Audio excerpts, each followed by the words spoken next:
नमस्कार दोस्तों, the official money में आपका स्वागत है। अगर आप मेरे चैनल में नए हैं तो मेरे चैनल को सब्सक्राइब करके बेल आइकन को ज़रूर दबा दीजिए ताकि लगातार आने वाली नोटिफिकेशन आप तक सबसे पहले पहुंच सके। एनालिस्ट के मुताबिक इजराइल और ईरान के बीच बढ़ते तनाव से आगे चलकर मार्केट पर दबाव पड़ सकता है और कुछ बिकवाली हो सकती है। वेल्थ मिल सिक्योरिटीज़ की एक्टिविटी स्ट्रेटेजिस्ट क्रांति बथिनी ने कहा, बढ़ते जियोपॉलिटिकल टेंशन से आमतौर पर मार्केट में नेगेटिविटी और सेलिंग प्रेशर पैदा होता है, इसलिए शुरुआती रिएक्शन नेगेटिव रहने की संभावना है। उन्होंने कहा है कि मार्केट की नज़र इस बात पर रहेगी क्या यह लड़ाई लंबे समय तक चलेगी या यह एक शॉर्ट टर्म मिलिट्री एक्शन ही रहेगा। इससे यह तय होगा कि इसका असर कितना होगा।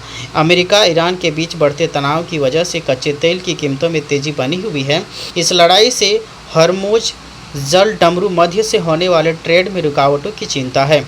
एनरिच मनी के सीईओ पॉन मूडी आर ने कहा है कि भारत जो एक बड़ा तेल इंपोर्ट है, उसके लिए एनर्जी की बढ़ी हुई कीमतें पहले से ही कमज़ोर रिस्क वाले माहौल में एक और माइक्रो इकोनॉमिक दबाव बनाएगी। क्रांति बथिनी ने कहा, बड़ा सवाल यह है कि आगे आने वाले हफ्तों में यह बढ़ोतरी कैसे होगी, यह बहुत जानना जरूरी है। अभी कच्चा तेल लगभग $67 प्रति बैरल है और यह पहले ही लगभग 2% बढ़ चुका है। कच्चे तेल की कीमतों में कोई और तेज़ी शॉर्ट से मीडियम टर्म में भारतीय बाज़ारों पर और दबाव डालेगी। बथिनी ने कहा कि भारत के लिए कच्चा तेल बहुत अहम है।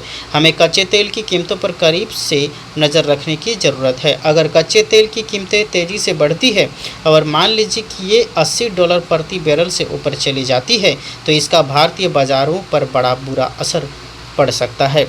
कच्चे तेल की बढ़ती कीमतों से महंगाई बढ़ेगी, जिसका असर सभी सेक्टरों पर पड़ेगा। हालांकि कुछ सेक्टरों पर इसका असर तुरंत दिखेगा। मार्केट आउटलुक देखिए, पॉन मूडी आर ने कहा है कि आने वाले हफ्तों में बहुत ज़्यादा उतार चढ़ाव रहने की संभावना है।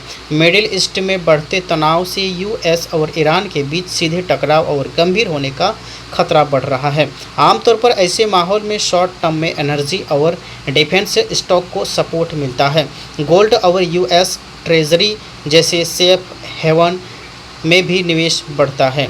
इसके विपरीत एविएशन, लॉजिस्टिक्स, कंज्यूमर डिक्शनरी और रेट सेंसिटिव स्टॉक्स में उतार चढ़ाव आ सकता है, क्योंकि ज़्यादा इनपुट कॉस्ट और पॉलिसी की अनिश्चितता से सेंटिमेंट पर असर पड़ता है। वहीं ऑयल मार्केटिंग कंपनियों, एविएशन, पेंट्स, ऑटो और लॉजिस्टिक्स को मार्जिन में दिक्कतों का सामना करना पड़ सकता है। इसके अलावा ग्लोबल बाज़ार में जोखिम से बचने की संभावना बढ़ने के कारण आईटी स्टॉक्स में उतार चढ़ाव बना रह सकता है। दूसरी तरफ PMSEIF वर्ल्ड द्वारा ऑर्गेनाइज किए गए क्रिस्टल गेजिंग समिट में बोलते हुए ऑस्ट्रेलियन एसेट के अमित जसवानी ने कहा है कि मार्केट इतने स्मार्ट है कि इसे नज़रअंदाज नहीं करेंगे। उन्हें मार्केट में ज़्यादा कमज़ोरी की उम्मीद नहीं है। एक्टिविटी के पवन भराडिया ने भी इस बात पर सहमति जताई। उन्होंने कहा कि इससे कुछ सेंटिमेंटल रिएक्शन की उम्मीद है या शॉर्ट टर्म रिएक्शन से ज़्यादा कुछ नहीं। तो ठीक है दोस्तों, आज का नोटिफिकेशन यहीं पे समाप्त होता है। मिलते हैं एक नई नोटिफिकेशन के साथ, तब तक के लिए जय हिंद, ऑल द बेस्ट।